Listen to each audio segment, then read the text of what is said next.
What's up, YouTube? It's your boy EJ Cuts Tech Buff with another video coming at you. This is not one of my uplifting videos where I'm super excited. It's almost like it's a video of grief and separation. Why am I returning my Z Fold 2?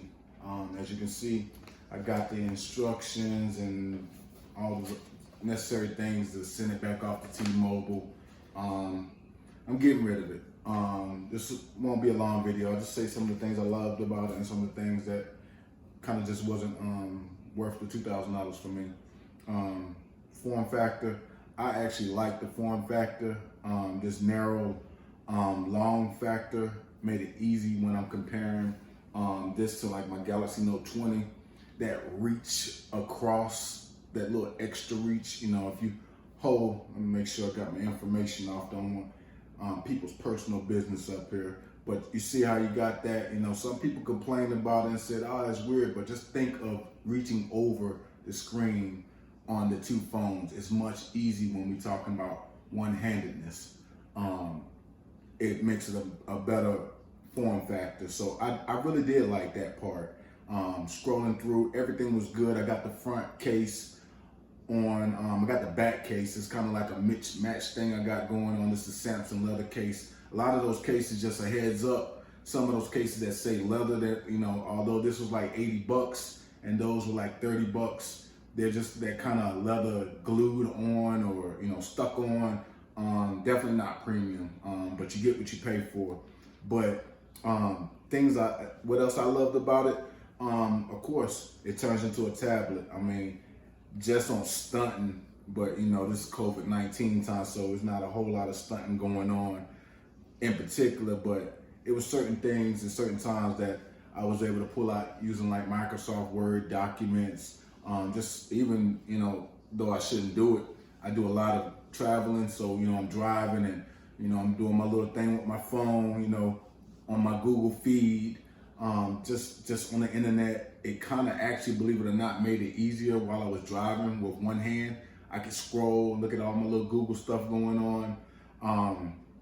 It was good for, you know, text messaging. Something people forget about a lot of times, I don't know if you can see it, is that shrink the screen.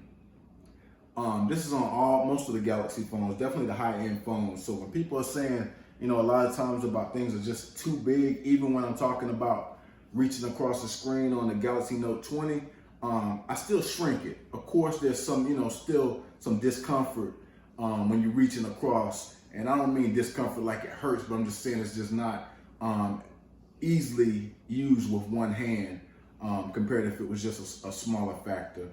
But watching videos, they were hit or miss. Some of the videos, you know, just because of the way that they were recorded, the screen ratio, you didn't get the full effect of the screen. So, you know, I'm looking at $2,000. You know, this is my thing.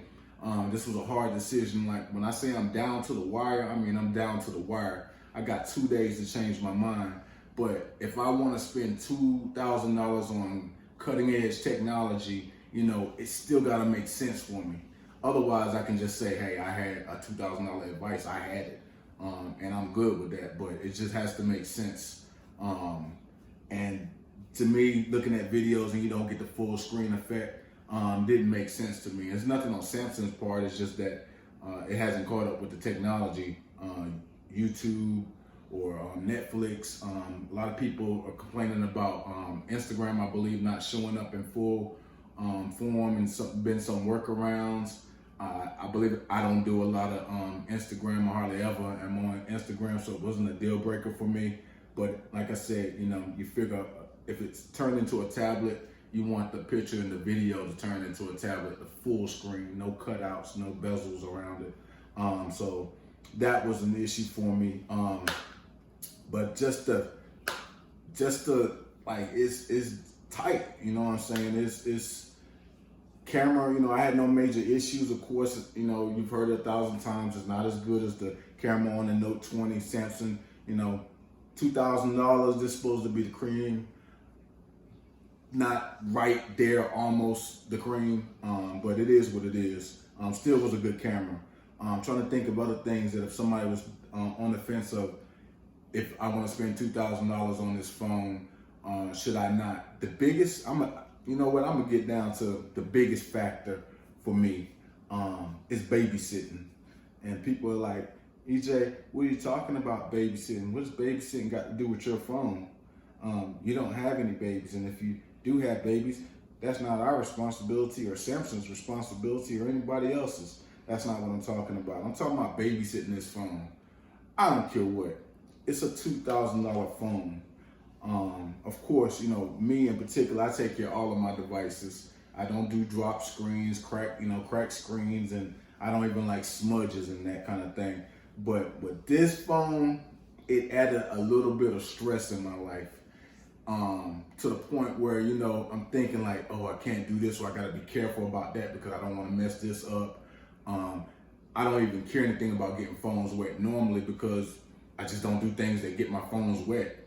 Although I do, you know, go into the steam room after working out, and I take my phones inside there, but it wasn't that big of a deal. But just knowing the fact that it's not water resistant, it's like, okay, well, I gotta make sure. Or if I'm taking my seatbelt off and I got my phone in my pocket, the buckle hit it.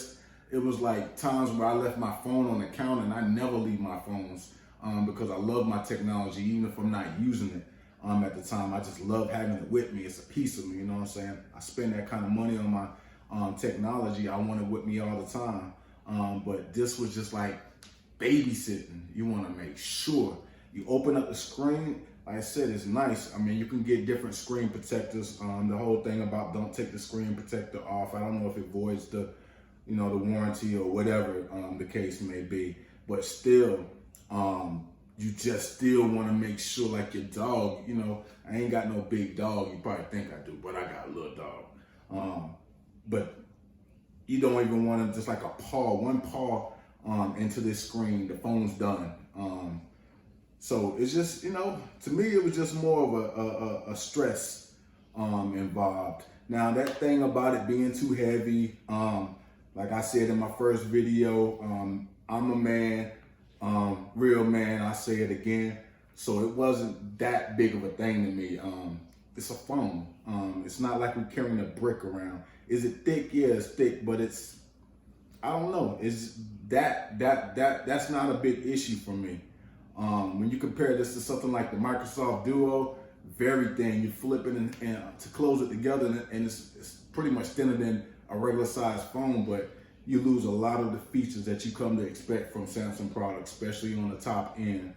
So yeah, and my last and final probably reason for doing the deal, for sending it back, taking it back to, you know, T-Mobile, is that as much as I try to justify it, I love my S Pen. I use my S Pen every day.